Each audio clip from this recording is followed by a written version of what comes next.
Hello everyone, welcome to Sri Bala వంటలు. ఈరోజు వీడియోలో కమ్మనైన హెల్దీ అయిన ఒక పచ్చడి రెసిపీని చూద్దామండి. ఒక్కసారి ఈ పచ్చడిని ప్రిపేర్ చేసుకొని ఫ్రిడ్జ్లో పెట్టుకున్నామంటే వారం వరకు ప్రతిరోజు కూడా తినచ్చు. అలా తిన్నామంటే ఆరోగ్యానికి ఎంతో మేలు చేస్తుంది.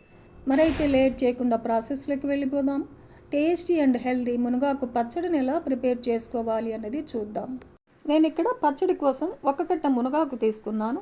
ఈ మునగాకు పుల్లలు, పండుబారిన ఆకులు ఇవన్నీ కూడా లేకుండా శుభ్రం చేసుకొని ఆకులను మాత్రమే సపరేట్గా తీసుకొని ఒక 2-3 సార్లు నీట్గా కడిగేసుకోవాలి. కాటన్ క్లాత్ పరిచేసి ఫ్యాన్ కింద ఒక గంట పాటు తడి లేకుండా ఆరబెట్టుకోవాలి. ఇలా ఆరబెట్టుకున్న మునగాకుని ఒక కప్పు తీసుకున్నాను. ఇప్పుడు స్టవ్ ఆన్ చేసి ఒక ప్యాన్ పెట్టేసుకొని 1 టేబుల్ స్పూన్ పల్లి నూనె వేశాను. ఒక 1/2 టేబుల్ స్పూన్ మిరియాలను వేశాను. 1 టేబుల్ స్పూన్ శనగబేడల్ని, 1 టేబుల్ స్పూన్ మినపగుళ్ళను వేసేసుకోవాలి. 1 టేబుల్ స్పూన్ ధనియాలను వేసేసుకోవాలి. ఒక 1/2 టేబుల్ స్పూన్ జీలకర్రను కూడా వేసేసుకొని మీడియం ఫ్లేమ్లో మంచి అరోమా వచ్చేంత వరకు దోరగా వేయించుకోవాలి. ఇలా వేయించుకున్న తర్వాత మిరియాల ఘాటుతో పాటు ఒక 4 పచ్చిమిర్చిని, ఒక 3-4 ఎండుమిర్చిని కూడా వేశాను నేను. మీరు మీ టేస్ట్కు తగినట్టు మిర్చిని వేసేసుకోవచ్చు. మిర్చి కూడా బాగా వేగేంత వరకు వేయించుకోవాలి. ఇప్పుడు చివరగా 1 టేబుల్ స్పూన్ నువ్వులను కూడా వేసేసుకొని నువ్వులు చిటపట అనేంత వరకు వేయించుకోవాలి. ఇలా వేయించుకున్న తర్వాత మిక్సీ జార్లో తీసేసుకుందాం. మళ్ళీ అదే ప్యాన్ పెట్టేసుకొని 1 టేబుల్ స్పూన్ ఆయిల్ వేసేసుకోవాలి. 1 గంట పాటు ఫ్యాన్ కింద ఆరబెట్టుకున్న 1 కప్పు మునగాకును వేసేసుకుందాం. ఒక 2 టమాటోల్ని చిన్న చిన్న పీసెస్గా కట్ చేసి వేయాలి. 1 నిమ్మకాయ అంత చింతపండుని శుభ్రంగా కడిగేసి వేసేసుకుందాం. ఇవన్నీ కూడా లో ఫ్లేమ్లో ఒక 2 నిమిషాల పాటు వేయించుకోవాలి.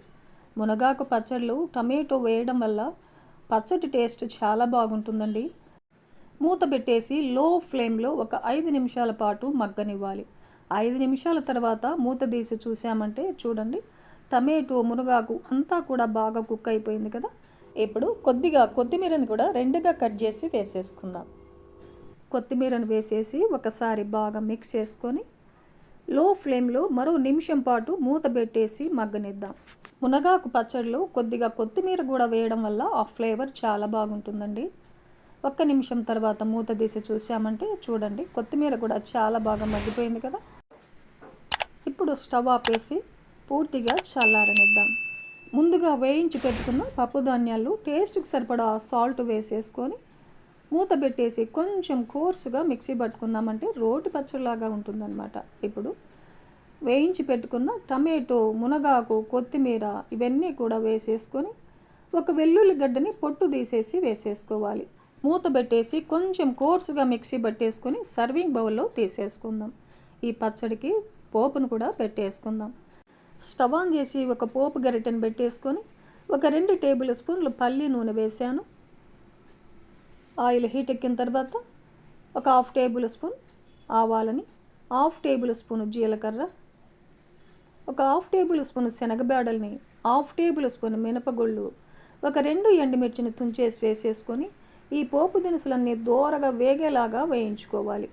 ఒక 1/2 టేబుల్ స్పూన్ పసుపు, కొద్దిగా ఫ్రెష్ కరివేపాకు, ఒక 1/2 టేబుల్ స్పూన్ ఇంగువను కూడా వేసేసుకొని ఈ పోపునంతా బాగా వేయించేసుకొని పచ్చడిలో కలుపుకుందాం. కమ్మనైన హెల్దీ అయిన మునగాకు పచ్చడి మనకు రెడీ అయిపోయింది. ఈ పచ్చడి ఒక రైస్కే కాదండి, ఎన్ని రకాల టిఫిన్స్కైనా ఈ పచ్చడి వేసుకొని తినచ్చు. ఫ్యామిలీలో పిల్లలు, పెద్దలు అందరూ తప్పకుండా తినవలసిన ఆరోగ్యకరమైన పచ్చడి.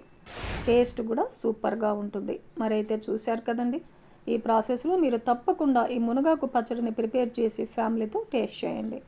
ఈ వీడియో నచ్చితే లైక్ చేయండి, షేర్ చేయండి, సబ్స్క్రైబ్ చేయండి. థ్యాంక్ యూ అండి. Thanks for watching.